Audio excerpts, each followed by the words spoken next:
RDO గారు, sir sir నమస్తే sir. నీకు నేను ఫోన్ కొట్టినప్పుడల్లా 2 లారీలు పంపుతున్నావు, లేకపోతే పంపుడే లేదు. నువ్వు మొన్న అమెరికాకి వెళ్ళి ఫోన్ కొడితే 2 లారీలు వచ్చినాయి ఎన్సాన్పల్లికి. మళ్ళీ ఇప్పుడు నేను ఎన్సాన్పల్లికి వచ్చిన గవ్వే 6 లారీలు తప్ప మళ్ళీ లారీ వచ్చింది లేదు.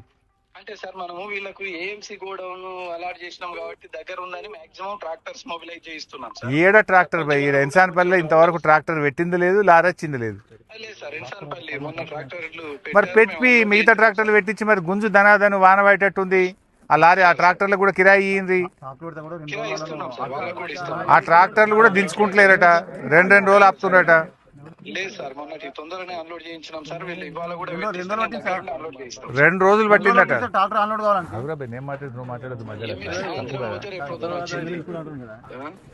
సరే సార్ నేను మాక్సిమం 4-5 లారీలనే పంపరాదా, లేకపోతే ట్రాక్టర్లనే పెట్టించి సాయంత్రం కల్లా అన్లోడ్ చేపి అక్కడ హమాలీస్ ఇష్యూ లేకుండా చూసుకొని తొందరగా అన్లోడ్ అయ్యి పంపేటట్టు చూసుకుంటాం సార్. ట్రాక్టర్లు మొబిలైజ్ చేద్దాం సార్. నువ్వు ఎన్సాన్పల్లిని తహసీల్దార్ని తోలిస్తావా, గిరిదావరిని తోలిస్తావా, తోలి ఈడ పెట్టు ఫటాఫట్ లారీలో ట్రాక్టర్లో పెట్టి కాల్ చెప్పి సార్ సార్ మనిషిని పెట్టాడు ఒకరిని ఎన్సాన్పల్లి.